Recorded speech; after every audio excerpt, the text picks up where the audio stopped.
Hello everyone.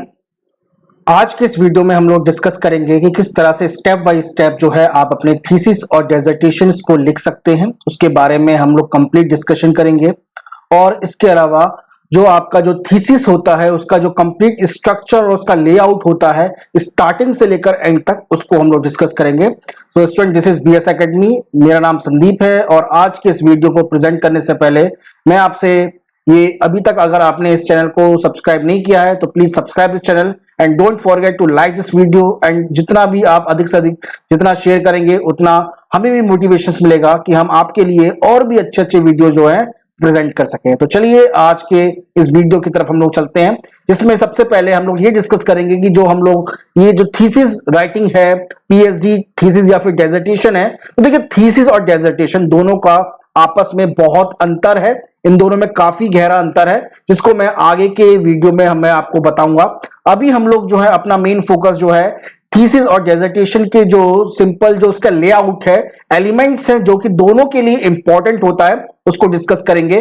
अब UGC net और set के अंदर जो स्पेशली स्टूडेंट प्रिपरेशन कर रहे हैं, ये वीडियो उन लोगों के लिए है या फिर कोई बहुत सारे ऐसे कैंडिडेट्स होंगे जो कि पीएचडी के अपने लास्ट ईयर में होंगे या फिर पीएचडी की प्रिपरेशन कर रहे होंगे, तो उन सबके लिए वीडियो है। बट यूजीसी नेट की अगर बात करें तो यूजीसी नेट के पेपर नंबर 1 के सिलेबस के अंदर कॉमर्स की यूनिट नंबर 5 में, इंग्लिश लिटरेचर का यूनिट नंबर 10, लाइब्रेरी साइंस की यूनिट नंबर 9 और मैनेजमेंट की यूनिट नंबर 8 के अंदर ये एक्सप्लिसिटली मेंशन है कि थीसिस से जो इसके इंपॉर्टेंट जो इसका स्ट्रक्चर है उनमें से क्वेश्चन पूछे जाएंगे। तो ये जो पूरा वीडियो है, जो स्टूडेंट स्पेशली पेपर 1 तो सबका कंपलसरी होता है तो वो सभी स्टूडेंट उसको देखेंगे, but specially commerce, English literature, library science, management के अंदर जो है रिसर्च की जो यूनिट है वो आती है, तो उसमें भी आप इसको देख सकते हैं, वो कैंडिडेट्स भी देख सकते हैं। इसके अलावा और भी बहुत सारे टॉपिक है, जैसे सब्जेक्ट्स हैं, जैसे सोशियोलॉजी है, आपका इकोनॉमिक्स है, उनमें भी जो है ये जो रिसर्च के अंदर जो थीसिस लेआउट है ये पूछा जाता है। तो चलिए अब हम लोग जो है एक एक करके जो इसके इंपॉर्टेंट एलिमेंट्स हैं उनको देखते हैं। तो अगर हम लोग बात करें थीसिस के स्ट्रक्चर की तो इसको हम लोग 3 पार्ट में डिवाइड कर सकते हैं, स्टार्टिंग पार्ट, मिडिल पार्ट और एंड पार्ट। अब इन तीनों के अंदर कौन कौन से इंपॉर्टेंट पार्ट्स हैं, कौन कौन से इंपॉर्टेंट एलिमेंट्स हैं, इनको हम लोग एक एक करके डिस्कस करते हैं। तो सबसे पहले हम लोग स्टार्टिंग पार्ट को डिस्कस करते हैं। सबसे पहले हम लोग डिस्कस करेंगे स्टार्टिंग पार्ट को। अब यहां पर हम लोग जो भी एलिमेंट्स को या फिर इसके जो स्ट्रक्चर को डिस्कस कर रहे हैं वो as per the UGC guideline है। अब स्टार्टिंग पार्ट के अंदर 9 पार्ट्स हैं। अब हम लोग यहाँ पे जैसे मैं बार बार थीसिस को लूंगा, तो देखिए जब भी मैं थीसिस को मेंशन कर रहा हूं उसका मतलब ये है कि वहां पर थीसिस, डेजर्टेशन, रिसर्च रिपोर्ट या फिर जो भी आप जिस वर्क में प्रोजेक्ट की वर्क रिपोर्ट पे वर्क कर रहे हैं वो सभी को हम लोग जो है वो मेंशन कर रहे हैं। तो यहां पर अगर देखा जाए तो स्टार्टिंग पार्ट के अंदर आपके 9 पार्ट्स जो हैं वो इंपॉर्टेंट है, जिसमें पहला है title page, then copyright pages, then abstract, preface, dedication, acknowledgement, table of content, then 6th है list of table, figures and illustrations, list of abbreviations, list of symbol and 9th part है glossary. अब यहां पर हम लोग देखें कि जब भी हम लोग अपने थीसिस में जो भी हमने वर्क किया है, अब हम लोग जब भी वर्क करते हैं थीसिस के अंदर जो कि ऑलमोस्ट हमारा 4 से 5 ईयर का होता है, तो उन 4 से 5 साल के दौरान हम लोग बहुत सारी ऐसी एक्टिविटी करते हैं जो कि हमारे वर्क को कहीं ना कहीं डायरेक्ट और इनडायरेक्ट इंपैक्ट करती है, तो उनको हमें अपनी पूरी रिपोर्ट के अंदर मेंशन करना है। ऐसा नहीं है कि हम लोग उसको जो है वो मेंशन नहीं कर सकते, तो उसको भी मेंशन करने का एक पर्टिकुलर फॉर्मेट होता है। तो अब हम लोग इन जितने भी इयर्स के ड्यूरेशन में जो भी हमारा वर्क रहा है उसमें हम लोग बहुत सारी एक्टिविटी करते हैं, तो उसको मेंशन करने के लिए हमें उसे कहां पर मेंशन करें ये भी जरूरी होता है। तो अब हम लोग एक एक करके किन किन एक्टिविटी के लिए या किन किन पोजीशन के लिए क्या क्या होता है उनको एक एक करके डिस्कस करते हैं। सबसे पहले आता है टाइटल पेज, जो कि नाम से ही पता चल रहा है कि जो भी आपका थीसिस का वर्क रहा है उसका क्या टाइटल है।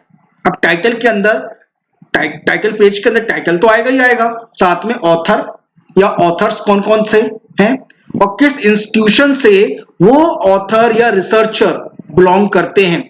अब आप थीसिस लिखने के लिए आपने पीएचडी की हुई है, मास्टर डिग्री के लिए आप डेजर्टेशन कर रहे हैं, या फिर आपने कहीं पर प्रोजेक्ट ज्वाइन किया है उसकी रिपोर्ट लिख रहे हैं, या फिर जर्नल की रिपोर्ट लिख रहे हैं, तो किस इंस्टीट्यूशंस के थ्रू यानी किस इंस्टीट्यूशन में आप वर्किंग हैं ये मेंशन करना जरूरी है। और इंस्टीट्यूशन के भी अंदर डिपार्टमेंट के अंदर किस डिपार्टमेंट में आपको वर्क करते हैं, जैसे मैनेजमेंट वाले अपना मैनेजमेंट का डिपार्टमेंट लिखते हैं। अब टेक्नोलॉजी के अंदर भी बहुत सारी टेक्नोलॉजी है, computer science and IT department है, मैकेनिकल डिपार्टमेंट है, इलेक्ट्रिकल डिपार्टमेंट है, उन डिपार्टमेंट को आपको मेंशन करना है। देन आपका डेट ऑफ डिलीवरी, आप किस डेट को अपनी थीसिस को सबमिट कर रहे हैं वो भी लिखना जरूरी है। देन इसके बाद जो कि सबसे ज्यादा इंपॉर्टेंट है कि आपके जो गाइड हैं, रिसर्च मेंटर हैं या मेंटर्स हैं जिन्होंने पूरे वर्क में आपकी हेल्प की है, डायरेक्ट और इनडायरेक्ट, और या फिर इसके अलावा बहुत सारे ऐसे एडवाइजर होते हैं आपके वर्क के अंदर, उनको भी मेंशन करना विद क्रेडेंशियल के साथ, जिसमें उनका नाम, उनका डिपार्टमेंट, उनकी पोस्ट और उनके ईमेल, ये सभी को मेंशन करना टाइटल पेज पर बहुत ज्यादा जरूरी हो जाता है। तो टाइटल पेज से कोई भी पर्सन आपके थीसिस को देखता है, उठा के देखता है, फ्रंट का जो टाइटल होता है वो सब कुछ बता देता है कि आप कहां पे वर्क करते हैं, आपका वर्क का क्या टाइटल है, यानी ब्रॉडली जो है उसको डिफाइन कर देता है। देखिए, जब तक कोई पर्सन आपकी थीसिस को कंप्लीट नहीं पढ़ेगा तो उसको आपके वर्क के बारे में नहीं पता चलेगा, बट आपका जो वर्क है फिर भी किस ब्रॉडली मेजरली किस फील्ड में वर्क है ये जो है आपके टाइटल पेज को देखने को मिलेगा। किस इंस्टीट्यूशन से आप बिलोंग करते हैं, क्योंकि इंस्टीट्यूशन का नाम बहुत ज्यादा इंपॉर्टेंट है सभी के पर्सन के करियर के थ्रू आउट। अब जैसे हम लोग कहीं से भी पीएचडी अपने को एनरोल करा दें, अब उसकी क्या क्रेडेंशियल है, यानी उसकी क्या इमेज है बाहर के लोगों के अंदर, ये जो है टाइटल पेज को जो है वो देखने को मिलता है। अब इसके बाद आता है कॉपीराइट पेजेस। अब कॉपीराइट पेजेस के अंदर बहुत सारे ऐसे वर्क हैं, बहुत सारा ऐसा मटेरियल है जो आपने थीसिस में यूज किया है, जो कि जिसके ऊपर आपका कोई अधिकार नहीं है, वो किसी और के अधिकार क्षेत्र में आता है, तो वो होते हैं कॉपीराइट पेजेस, जिसने वो मतलब एक तरह से दूसरों ने क्रिएट किया है, बट आप उसे यूज कर रहे हैं उनकी परमिशन से, क्योंकि आपको पहले परमिशन लेनी पड़ेगी। तो आपने कहां से किन किन लोगों से परमिशन ली है उनके वर्क को यूज करने की, क्योंकि जब हम लोग इस पर्टिकुलर वर्ल्ड में वर्क करते हैं तो किसी भी व्यक्ति की जो इंटेलेक्चुअल प्रॉपर्टी का यूज करने से पहले हमें उन्हें क्रेडिट देना होता है, तो उनको हम लोग जो है अपने कॉपीराइट पेजेस में मेंशन करते हैं और उनका प्रॉपर्ली मेंशन किया जाता है, क्योंकि अदरवाइज अगर आप उसे यूज कर लेंगे और आप उनको क्रेडिट नहीं देंगे और जब भी कोई पर्सन देखेगा तो बोलेगा कि आपने तो यहां से चोरी की है, तो चोरी नहीं है, हम लोगों ने उसका यूज किया है, तो उसके लिए प्रॉपर परमिशन लेना बहुत ज्यादा जरूरी होता है। देन नेक्स्ट में आता है एब्स्ट्रैक्ट, जो कि आपकी थीसिस की एक शॉर्ट समरी होती है, ब्रीफ समरी होती है और कंसाइज समरी होती है। तो जब भी कोई पर्सन को आपके वर्क के बारे में एक आइडिया लेना है तो आपकी जो एब्स्ट्रैक्ट है उसको पढ़ते ही उसको पता चल जाएगा कि आपने किस पे वर्क किया है, क्या क्या आपने वर्क किया है, मतलब किस में आपने जो पूरी आपकी जो वर्क की जो फाइंडिंग्स है वो क्या क्या है। तो इसके अंदर आपकी जो समरी होनी चाहिए। इसके अलावा जो भी आप एब्स्ट्रैक्ट लिखोगे वो 400 से 500 वर्ड से ज्यादा नहीं होनी चाहिए, वो आपके इंस्टीट्यूशन की गाइडलाइन पे निर्भर करता है, पर फिर भी जितने भी इंस्टीट्यूशन है सब लोग यूजीसी की गाइडलाइन को फॉलो करते हैं, तो वहां पे भी आपको जो इंस्टीट्यूशन की गाइडलाइन है वही यूजीसी गाइडलाइन है, क्योंकि कोई भी इंस्टीट्यूशन जो है यूजीसी से अलग रह के काम नहीं कर सकता, उसके ऊपर थोड़े से चेंजेस वो जरूर कर सकता है। जैसे सारे एलिमेंट्स को हम लोग डिस्कस कर रहे हैं तो इनके अंदर जो एलिमेंट का जो स्ट्रक्चर है वो ऊपर नीचे हो सकता है, बट फिर भी सभी मैक्सिमम से मैक्सिमम जितने भी इंस्टीट्यूशंस हैं अपनी थीसिस के अंदर इन एलिमेंट्स को जो कि आज के वीडियो में हम लोग डिस्कस कर रहे हैं उनको लेके चलता है। अब इसमें आपका जो एब्स्ट्रैक्ट है वो कंसाइज होना चाहिए, रीडेबल होना चाहिए और क्वांटिटेटिव नेचर का होना चाहिए। रीडेबल का मतलब ये है कि उसमें जो वर्ड्स का यूज आप कर रहे हैं, फ्रेजेस का यूज कर रहे हैं, वो एक तरह से लेजिटिमेट हो। ऐसा नहीं है कि इलीगल तरीके से आपने अपने वर्क को लिया है, तो उसके जो प्री डिफाइंड वर्ड्स हैं उन्हीं को मेंशन करना है। आपके वर्क में जो उसका मेजर रिजल्ट्स है वो भी आप जो है अपने एब्स्ट्रैक्ट के अंदर शो कर सकते हैं, क्योंकि एब्स्ट्रैक्ट के अंदर भी हम लोग जो काफी जो रिजल्ट पार्ट होता है उसको मेंशन कर सकते हैं। अब नेक्स्ट आता है preface, dedication and acknowledgement. Preface के अंदर, और आपको देखा है कि जब भी हम लोग टेबल ऑफ कंटेंट से पहले जाते हैं तो प्रीफेस का जो पार्ट होता है वो पहले होता है, जिसमें आपका रिसर्च, जब मैं आप बोल रहा हूं तो मतलब आप रिसर्चर हैं, क्योंकि ये वीडियो जो है उन लोगों के लिए हम लोग क्रिएट कर रहे हैं जो कि या तो पीएचडी में वर्क कर रहे हैं या पीएचडी के लास्ट ईयर में है, और उनको अपनी इंस्टीट्यूशन की तरफ से एक प्रॉपर एक फॉर्मेट दिया होगा थीसिस का, या फिर अगर नहीं दिया है तो वहां की जो लाइब्रेरी है वहां से जाकर आप उनको थीसिस को निकलवा सकते हैं। और जिन लोगों ने पहले के वर्कर या रिसर्चर ने वर्क किया है उन्होंने क्या क्या वर्क किया है तो वहां से पता चल जाता है कि क्या एक तरह से थीसिस की क्या क्या गाइडलाइन है। अब इसमें उस रिसर्चर का पर्सनल बैकग्राउंड, यानी टेक्निकल बैकग्राउंड, कहां पे उन्होंने एजुकेशन क्वालिफिकेशन कहां से ली है, वो पूरा बैकग्राउंड जो है अपने प्रीफेस में मेंशन करते हैं। इसके अलावा आपका क्या पर्सनल एक्सपीरियंस रहा है और कौन कौन से सर्कमस्टांस ने आपके को इस वर्क के लिए करने के लिए मोटिवेशन किया है वो आप मेंशन करते हैं। अब हमारी जो थीसिस होती है या हमारा जो साइंटिफिक वर्क होता है वो कहीं ना कहीं किसी ग्रुप को टारगेट करके बनाया जाता है, यानी वो वर्क जो है, अगर आप एक सर्वे टाइप ऑफ काइंड वर्क कर रहे हैं तो किन लोगों को आपने देख के पूरा वर्क तैयार किया है, तो आपको टारगेट ग्रुप को मेंशन करना बहुत ज्यादा जरूरी होता है। अब आपके इस पूरे वर्क का क्या डिवीजन रहा है, how many parts have you divided your work in the phase wise, so you have to mention all of your work in the division finding, okay।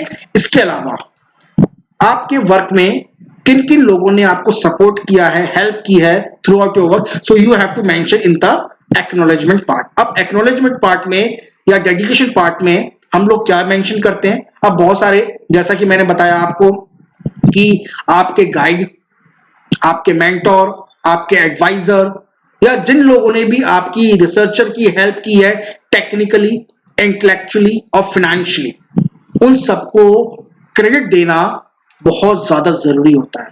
क्योंकि किसी भी वर्क को आप, किसी के व्यक्ति ने आपको वर्क, आपकी सपोर्ट किया, आपकी हेल्प की और आप उसको क्रेडिट नहीं देंगे तो ये सही नहीं है। तो टेक्निकली, जैसे बहुत सारे वर्क में, आपके पूरे वर्क में कौन कौन सी मटेरियल, कौन कौन से सॉफ्टवेयर टूल, कौन कौन सी साइंटिफिक स्टडी की जो रिपोर्ट है किन किन लोगों ने प्रोवाइड करी आपको, आपने डेटा को प्रोवाइड करने के लिए, आपकी क्या होता है बहुत सी जगह पर डेटा भी जो है वो फ्रीली अवेलेबल नहीं होता, उसके लिए आपको थोड़ा मनी प्रोवाइड करना पड़ता है, मनी देना पड़ता है डेटा के लिए। तो आपके पूरे वर्क के अंदर कौन से मटेरियल सप्लाई प्रोवाइड की गई है और किन किन लोगों ने उस मटेरियल को प्रोवाइड करने के लिए आपकी हेल्प की है, अलॉन्ग द मेंटर, यानी मेंटर के अलग भी और उसके साथ भी वो आपको मेंशन करना है। इंटेलेक्चुअली आपको एडवाइस, आपका पूरा थ्रू आउट गाइड और मेंटरशिप किसने प्रोवाइड की है आपको वो भी मेंशन करना होता है। अब जब हम लोग वर्क करते हैं तो हमें अपने पेपर को प्रेजेंट करने के लिए या डेटा को गैदर करने के लिए हमें अलग अलग जगह पे जाना पड़ता है। अब ये जगह पे जाने के लिए फंड की जरूरत पड़ती है, तो ये जो फंड है ये किन किन लोगों ने हमें प्रोवाइड किया, किन किन इंस्टीट्यूशन ने प्रोवाइड किया, या फिर जहां पे आप कॉन्फ्रेंस में गए थे, जर्नल्स में गए थे, जर्नल पेपर प्रेजेंटेशन में गए थे, तो कहां गए थे, तो उनका प्रॉपरली एक मेंशन करना, फाइनेंशियली किन किन लोगों ने डिपार्टमेंट में आपने वर्क आपको सपोर्ट किया है वो भी मेंशन करना बहुत ज्यादा जरूरी होता है। तो स्टूडेंट्स, हमारा व्हाट्सएप नंबर आपके स्क्रीन पर अवेलेबल है, आप हमारे कोर्स से रिलेटेड किसी भी तरह की जो इंक्वायरी है आप हमें वहां पे भेज सकते हैं। हमारे जो एग्जीक्यूटिव है अब वो आपसे आपको मिल लेंगे, आपसे डिस्कस कर लेंगे, और इसके अलावा आप हमारी वेबसाइट पे जाके भी विजिट कर सकते हैं। हमारा वेबसाइट नंबर और हमारा व्हाट्सएप नंबर और वेबसाइट जो है वो मेंशन है आपके इस वीडियो के। अब नेक्स्ट आता है टेबल ऑफ कंटेंट। अब टेबल ऑफ कंटेंट के अंदर, जैसा कि हम लोग कहीं पर कोई बुक पढ़ते हैं तो उसके टेबल ऑफ कंटेंट को यानी इंडेक्स को हम लोग मेंशन करते हैं। तो इंडेक्स के अंदर जो भी इंपॉर्टेंट चैप्टर्स होते हैं along with the page number वो मेंशन होता है। अब जहां से चैप्टर स्टार्ट हो रहे हैं और उससे पहले के भी जो पेजेस हैं पूरी रिपोर्ट के अंदर वो भी, उनको भी यूज करना रोमन नंबर में हम लोग यूज करते हैं, तो इनको भी मेंशन करना बहुत ज्यादा जरूरी होता है, जिसमें उसमें सबकी हेडिंग्स, सब हेडिंग, पेज नंबर और उनकी जो सब पेज नंबर, सब हेडिंग्स है उनको भी जो है हम लोग अपने इंडेक्स में टेबल ऑफ कंटेंट में यूज करते हैं। तो स्टूडेंट्स, अगर अभी तक आपने इस चैनल को सब्सक्राइब नहीं किया है please subscribe the channel and don't forget to like this video और शेयर दिस वीडियो, क्योंकि जितना आप लाइक और शेयर करेंगे और जितना आप कमेंट करेंगे, अगर कहीं पर भी कोई टेक्निकल वर्ड को समझने में आपको प्रॉब्लम आ रही है तो आप उसको मुझे कमेंट करिएगा, मैं डेफिनेटली जो है उसका आंसर आपको दूंगा। Then list of table, figures और इलस्ट्रेशंस को आपने थ्रू आउट अपनी थीसिस रिपोर्ट में कहाँ लिखा है, कहाँ मेंशन किया है, उसको भी जो है हम लोग जो है यूज करते हैं, उनको मेंशन करते हैं। अब इसमें आप सभी फिगर्स को, टेबल को, इलस्ट्रेशन को उनके पेज नंबर के साथ, उनका क्या टाइटल है हर फिगर, देखिए वो फिगर किसके बारे में, वो टेबल और कंटेंट किसके बारे में, या इलस्ट्रेशन किसके बारे में, तो हर एक का टाइटल देना बहुत ज्यादा जरूरी होता है। क्योंकि हम लोग जो है किसी भी फिगर को ऐसे भी रैंडमली कॉपी पेस्ट नहीं करते, आप यूज कर रहे हैं, आप कहां से आपने उनको लिया है, तो उसके नीचे आपको उसका क्रेडिट देना जरूरी है। ओके, तो ये सारी बातें हम लोग जो है अपनी थीसिस के अंदर मेंशन करते हैं। देन नेक्स्ट आता है list of abbreviation. List of abbreviation के अंदर जो है, जो शॉर्ट आप समरी लिख रहे हैं या फिर सॉरी शॉर्ट कट आपने यूज किया, जैसे कहीं कोई भी कुछ भी हम लोग लिख लेते हैं, तो उसका जो एब्रिविएशन जब आ रहा है तो उस एब्रिविएशन को हम लोग बार मतलब उस पूरे वर्ड को बार बार कंप्लीट स्ट्रक्चर में यूज नहीं करते, उसका शॉर्ट एब्रिविएशन यूज कर लेते हैं। तो लिस्ट ऑफ एब्रिविएशन के अंदर वो एब्रिविएशन है जो आपने थीसिस के अंदर पूरी वर्क यूज की है। देन लिस्ट ऑफ सिंबल, बहुत सारे ऐसे सिंबल्स होते हैं जो कि हम लोग अपने वर्क में यूज करते हैं, उस सिंबल्स को भी हम लोग जो है एक प्रॉपर जगह पर मेंशन करते हैं, उन सिंबल का क्या मीनिंग है ये भी जो है हम लोग मेंशन करते हैं। देन नेक्स्ट आता है ग्लॉसरी। अब ग्लॉसरी में जो इंपॉर्टेंट है वो टेक्निकल वर्ड आते हैं जो थ्रू आउट हमने थीसिस के अंदर यूज किए हैं। अब उन वर्ड को यूज जानना किसी भी पर्टिकुलर पर्सन के लिए बहुत जरूरी है, तभी उसको थीसिस के बारे में समझ में आएगा। तो कौन कौन से ऐसे टेक्निकल वर्ड, साइंटिफिक वर्ड या फिर कोई से भी वर्ड जिस फील्ड से आप वर्क बिलोंग करते हैं, उन वर्ड का प्रॉपर फुल डेफिनेशन क्या है, ये जो है हम लोग थीसिस में यूज करने से पहले उनको एक जगह पर यूज करते हैं, जो कि हमें ग्लॉसरी में देते हैं। कहीं कहीं पे ग्लॉसरी जो है वो स्टार्टिंग में ना आकर वो एंड में आती है। तो ये मैंने आपको बताया कि कुल मिलाकर सभी का जो स्ट्रक्चर थ्रू आउट वो यही रहेगा, वो बस ऊपर नीचे आगे पीछे जो है वो हो सकता है। अब नेक्स्ट आता है इसमें मिडिल पार्ट।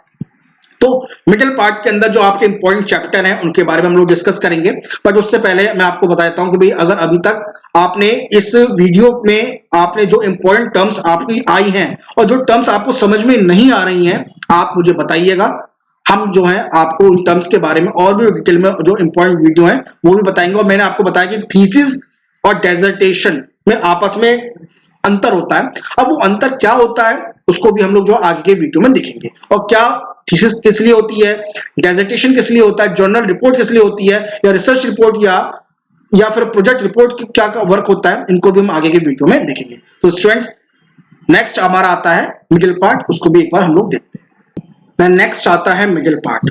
अब मिडिल पार्ट के जो इंपॉर्टेंट एलिमेंट्स हैं जिनमें जो मुख्य हैं वो है इंट्रोडक्शन, लिटरेचर रिव्यू और थ्योरेटिकल फ्रेमवर्क। देन नेक्स्ट आता है methodology, then results part, fifth पे है डिस्कशन, और सिक्स्थ के अंदर हम लोग कंक्लूजन मेंशन करते हैं। अब इसके अंदर जो हमारी थीसिस का जो मेन चैप्टर्स हैं उनको हम लोग जो है यहाँ पर मेंशन करते हैं। अब हो सकता है आपकी पूरे कंप्लीट थीसिस के अंदर जो चैप्टर हैं वो 15 चैप्टर हो, 12 चैप्टर हो या 16 चैप्टर हो, तो उन चैप्टर्स को हम लोग जो हैं अपने इतने पार्ट्स में डिवाइड कर देते हैं। तो ऐसा नहीं कि आपकी पूरी थीसिस के अंदर केवल 6 चैप्टर होंगे, नहीं, ऐसा बिल्कुल भी नहीं है। बट वो 6 जितने भी वो चैप्टर आप वर्क यूज कर रहे हैं वो सारे चैप्टर जो हैं कहीं ना कहीं इन्हीं पार्ट से बिलोंग करते होंगे। हो सकता है आपने स्टार्टिंग के 3 चैप्टर आपने इंट्रोडक्शन में दे दिए हैं, और देन उसके बाद के 2 चैप्टर जो है आपने लिटरेचर रिव्यू के अंदर दे दिया, देन मैथोडोलॉजी के अंदर आपने 4 से 5 चैप्टर दे दिया, देन रिजल्ट्स, डिस्कशन और कंक्लूजन्स के लिए आपने 6 चैप्टर में 5 चैप्टर में फिनिश कर दिया। तो कुल मिलाकर हर रिसर्चर का अपना खुद का जो वर्क है उसको किस तरह से वो डिवाइड करना चाहता है, तो उसके लिए वो खुद इंडिपेंडेंट है, या फिर उस इंस्टीट्यूशंस ने या फिर गाइडलाइन यूजीसी ने जितने भी जो पर्टिकुलर फ्रेमवर्क को डिवाइड किया है पूरे चैप्टर का, वो कुल मिलाकर वो यही है। अब इनको हम लोग एक एक करके डिस्कस करते हैं। सबसे पहले हम लोग आते हैं इंट्रोडक्शन पार्ट पे, जो कि हमारा इंपॉर्टेंट है, और सारे एलिमेंट्स को मैंने नंबरिंग करी है थ्रू आउट फ्रॉम फर्स्ट से। तो ये जो है हमारा 10th पार्ट है, यानी इंट्रोडक्शन। तो इंट्रोडक्शन के अंदर हम लोग क्या करते हैं, तो थीसिस के अंदर या आपका जो वर्क है उसका क्या स्टेटमेंट था, आपका स्टेटमेंट क्या है, आपका क्या ऑब्जेक्टिव है, कितना कौन सा आपका एम है जो कि आपने इस पूरे वर्क में किया है, तो आप उसे इंट्रोड्यूस करते हैं। इसके अलावा आपके वर्क को समझने के लिए जो बैकग्राउंड स्टडी आपने की है या कहां से आपने उन पॉइंट्स को लिया है, वो आप जो है अपनी बैकग्राउंड इंफॉर्मेशन भी देते हैं। इसके अलावा लिटरेचर रिव्यू से पहले बहुत सारा ऐसा वर्क होता है जो कि इंट्रोडक्शन में हम लोग मेंशन करते हैं, पुराने के रिसर्चर ने वर्क किया है या फिर बहुत सारे ऐसे साइंटिस्ट होते हैं, तो उनके वर्क को भी हम लोग जो है इंट्रोडक्शन में मेंशन करते हैं। देखिए लिटरेचर रिव्यू में हम लोग जो गैप को फाइंड आउट करते हैं कि सबके वर्क में क्या क्या था और किसने क्या वर्क नहीं किया था या कितने किया था, वो पूरा प्रॉपर जो स्ट्रक्चर है वो हम लोग लिटरेचर रिव्यू में डिफाइन करते हैं। बट उससे पहले के जो उनके वर्क हैं उनको हम लोग जो है इंट्रोडक्शन में डिफाइन करते हैं, वर्क को कहां यूज किया है। देन आपके वर्क का क्या स्कोप है, क्या इसकी लिमिटेशन है, इन सभी को हम लोग जो है वो इंट्रोडक्शन में लेते हैं। साथ में थ्रू आउट आपके बाकी के जो चैप्टर्स है आपने यूज किए हैं, मेंशन किए हैं अपने वर्क में, वो किस किस तरह से डिवाइड उनको किया है, उनको भी हम लोग जो है इंट्रोडक्शन में डिफाइन करते हैं, इंट्रोडक्शन में यूज करते हैं कि कहां कहां पे उनको हमने लिखा है। तो आपका पूरा ब्लूप्रिंट पूरी थीसिस का, या फिर बोला जाए इसको रोड मैप कह सकते हैं, जो कि रीडर्स को आपके थीसिस को समझने में उनकी हेल्प करेगा, वो आप जो है इंट्रोडक्शन पार्ट में मेंशन करते हैं। देन 11 पार्ट है लिटरेचर रिव्यू या फिर थियोरेटिकल फ्रेमवर्क। अब लिटरेचर रिव्यू के अंदर क्या क्या होता है, कौन कौन से इंपॉर्टेंट एलिमेंट्स या किन किन पार्ट को हम लोग मेंशन करते हैं, फिर उसको भी देख लेते हैं। तो लिटरेचर रिव्यू में जो भी हम लोगों ने वर्क में अपने पूरे वर्क के अंदर जो भी रिलेवेंट लिटरेचर, देखिए यहाँ पे लिटरेचर से मतलब जो है वो आपका प्रीवियस वर्क हो सकता है उन साइंटिस्ट का या उन रिसर्चर का जिनको आपने यूज किया है पूरे वर्क में, या जहां जहां पर भी आपने जिन जिन वर्क को यूज करके वहां से एक सर्वे तैयार किया है, फाइंड आउट्स किया है, उनको इवेल्युएट्स किया है, तो उनको हम लोग जो है लिटरेचर रिव्यू में मेंशन करते हैं। तो सब इन लिटरेचर रिव्यू के अंदर हम लोग जो रिलेवेंट लिटरेचर होता है हमारे वर्क से रिलेटेड उसको सर्च करते हैं, क्योंकि सर्च करना भी एक बहुत इंपॉर्टेंट टास्क होता है, बहुत इंपॉर्टेंट पार्ट होता है हमारे पूरे वर्क का। क्योंकि सर्च करने का मतलब ये नहीं है कि हमें लाइब्रेरी, अपनी लाइब्रेरी में गए वहां पे हमें पर्टिकुलर जो लिटरेचर है, जो कोई वर्क है वो हमें मिल गया, तो उसके लिए हमें बहुत जगह पर ऑनलाइन भी हमें उनको देखना पड़ता है, कहाँ के उनके जो बहुत सारे ऐसे कॉन्फ्रेंस पेपर, जर्नल्स पेपर होते हैं, उनको देखना पड़ता है। तो वो तब हमें समझ में आता है जब हम लोग किसी भी पर्टिकुलर रेफरेंस को देखते हैं। तो रेफरेंस क्या होता है वो भी मैं आपको बताऊंगा।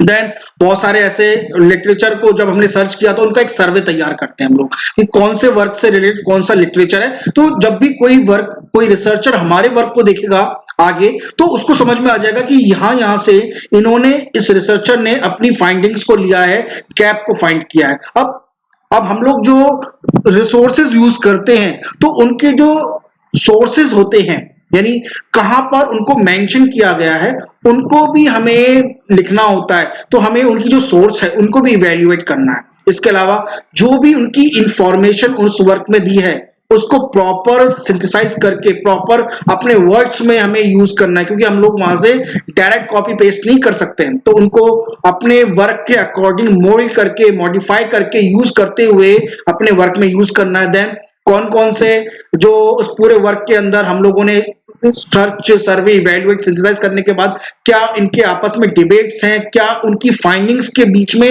गैप्स हैं, वो हम लोग जो है लिटरेचर रिव्यू में लेते हैं। देन उसके बाद लास्ट में सारे वर्क को हमें अपने वर्क को प्रेजेंट करते हुए, इन पूरे लिटरेचर रिव्यू को प्रेजेंट को वर्क करते हुए, यानी इन्हें ऑर्गेनाइज वे में प्रेजेंट करना होता है। देन नेक्स्ट आता है जो कि सबसे इंपॉर्टेंट पार्ट है आपके सारे पूरी थीसिस का, वो है आपकी मैथोलॉजी।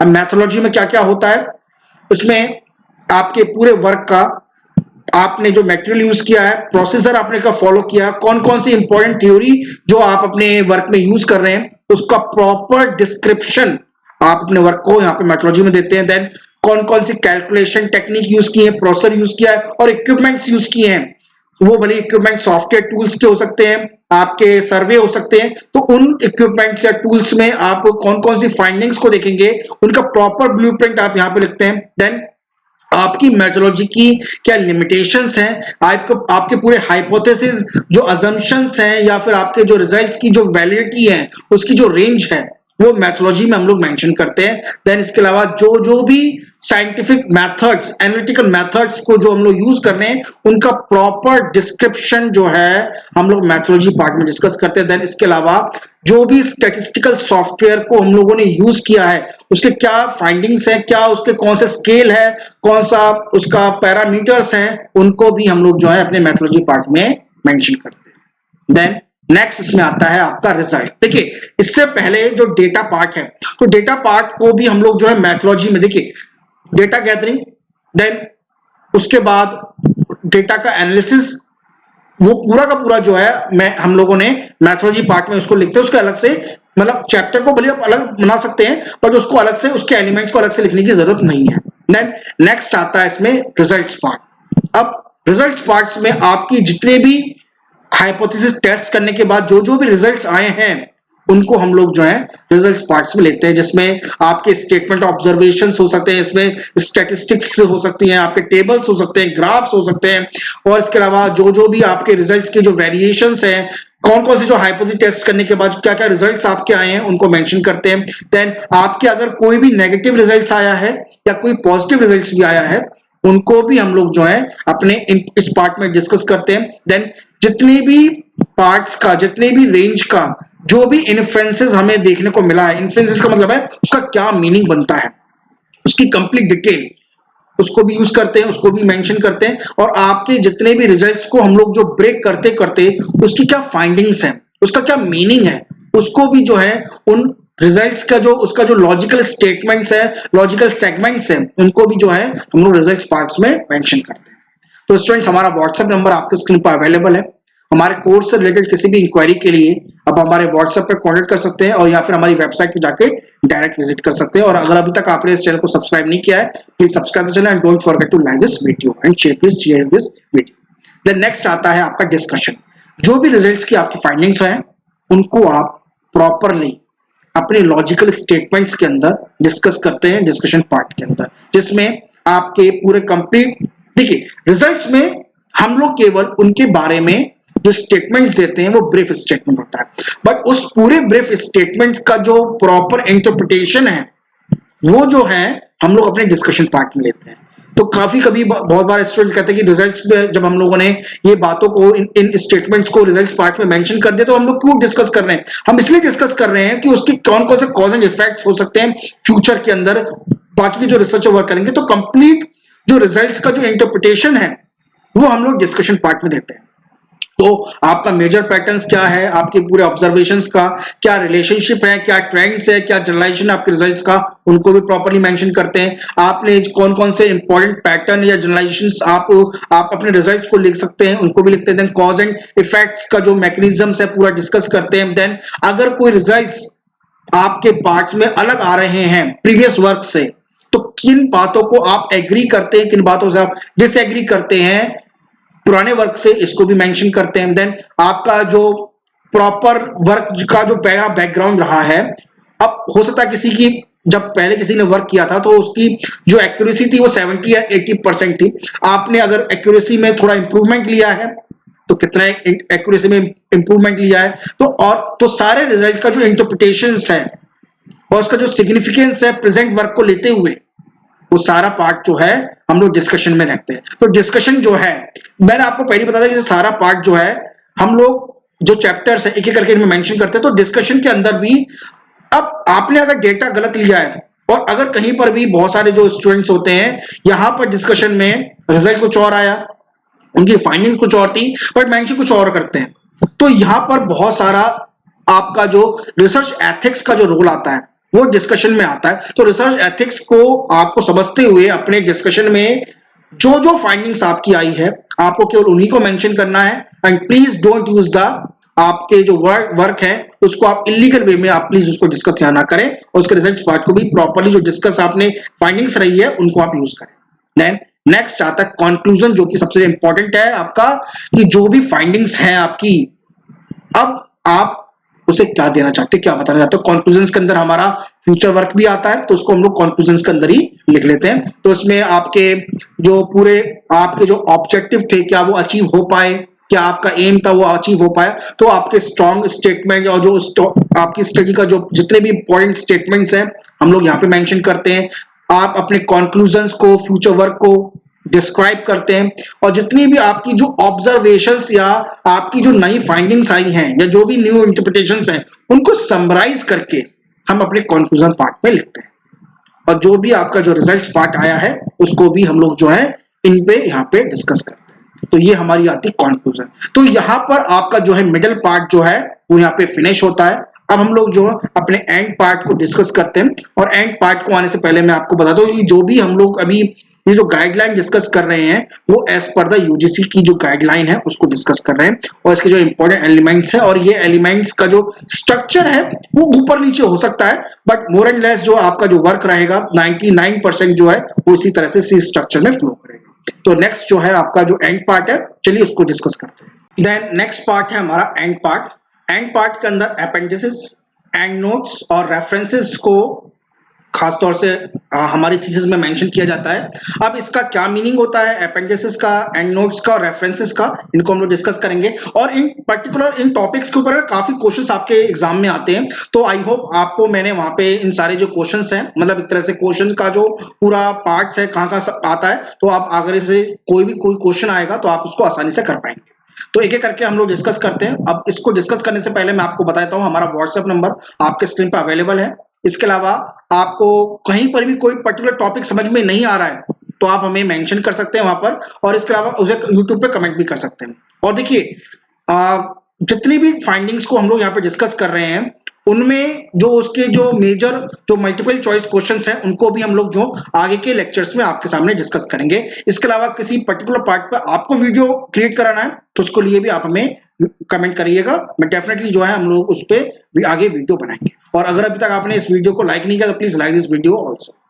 देन नेक्स्ट हमारा जो 16 इंपॉर्टेंट पार्ट है वो आता है हमारा अपेंडिसेस। अब अपेंडिसेस में क्या होता है, इसमें आपका जितना भी डेटा आपने पूरे में यूज किया है, जो भी इवन डेटा आपने गैदर किया है उस डेटा को हम लोग जो है आगे के जो रिसर्चर वर्क करेंगे उस डेटा को हम लोग वहां पे ऐड कर देते हैं।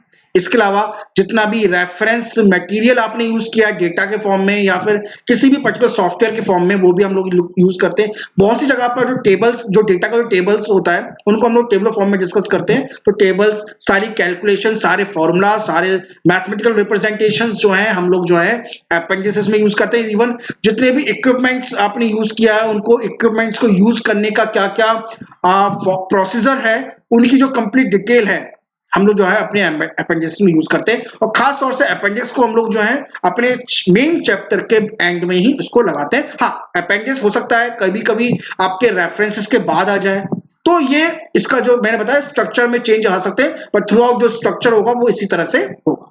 देन नेक्स्ट हमारा आता है एंड नोट्स।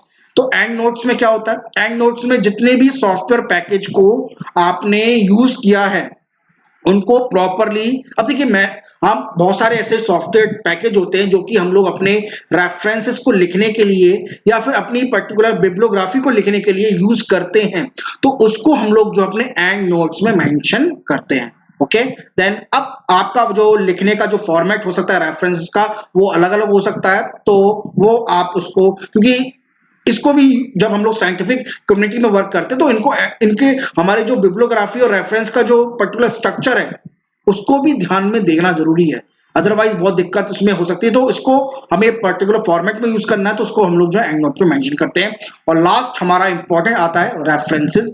जितने भी वर्क को हम लोगों ने यूज किया है उसको प्रॉपरली अल्फाबेटिक फॉर्मेट्स में उनके जितने भी वर्क को साइट करते हैं हम लोग अपने रेफरेंसेस में। तो इसमें जितने भी आइडियाज, कॉन्सेप्ट्स, टेक्सचुअल डेटा को हमने अपनी स्टडी में यूज किया है, उन्हें हमने कहाँ से लिया है उसको हम लोग साइट करते हैं रेफरेंसेस में। देन जितने भी रेफरेंसेस मटेरियल यूज किया है उसको प्रॉपरली लिस्ट करते हैं। बाकी जो जितने भी फ्यूचर हमने वर्क लिया है ऑथर्स का, उनके वर्क को प्रॉपरली मेंशन करते हैं। और ये जितने भी हमारे रेफरेंसेस हैं उनको अल्फाबेटिक ऑर्डर्स में एक पर्टिकुलर स्पेसिफाइड फॉर्मेट के अंदर, अब देखिए इनका फॉर्मेट कैसा हो सकता है रेफरेंसेस का वो मैं आगे के वीडियो में आपको बताऊंगा, क्योंकि आज का जो वीडियो केवल आपके थीसिस और डिसर्टेशन की रिपोर्ट से है। तो इतना जो है हम लोगों ने इसमें डिस्कस किया आपके लिए। ओके, तो आई थिंक आपको जो थीसिस का जो पूरा प्रॉपर स्ट्रक्चर है वो समझ में आ गया होगा। और स्टूडेंट्स, इसके अलावा आपका कोई भी सवाल है आप हमसे पूछ सकते हैं। हमारा व्हाट्सएप नंबर आपके स्क्रीन पर अवेलेबल है। हमारे कोर्स से रिलेटेड किसी भी इंक्वायरी को आप हमारे व्हाट्सएप नंबर पे पूछ सकते हैं, या फिर हमें मेल भी कर सकते हैं, या फिर आप हमारी वेबसाइट पे जाकर डायरेक्ट हमें देख सकते हैं, हमारे कोर्सेज को देख सकते हैं। इसके अलावा आपने अगर इस चैनल को सब्सक्राइब नहीं किया है तो please subscribe this channel and don't forget to like this video and please जितना अधिक से अधिक आप शेयर कर सके शेयर कर दीजिएगा, क्योंकि ये वो वीडियो है जो कि मैक्सिमम जितने भी थीसिस पे जो वर्क कर रहे हैं, ऐसे स्कॉलर्स हैं जो रिसर्च स्कॉलर हैं, उनके लिए बहुत हेल्पफुल रहेगा। और इवन इनसे रिलेटेड, इस टॉपिक से रिलेटेड बहुत सारी जो क्वेश्चंस हैं आपके टॉपिक्स में आते हैं, आपके एग्जाम में आते हैं, उनको भी हम लोगों ने आपको हाईलाइट किया। तो उन आई होप आपको ये पर्टिकुलर टॉपिक जो है वो समझ में आया होगा। तो अब हम लोग जो है आगे आपसे मिलेंगे और आगे के वीडियो में एक और इम्पोर्टेंट टॉपिक को लेकर हम लोग आपको एक पर्टिकुलर डिस्कस करेंगे। तो मिलते हैं नेक्स्ट वीडियो में। Thank you.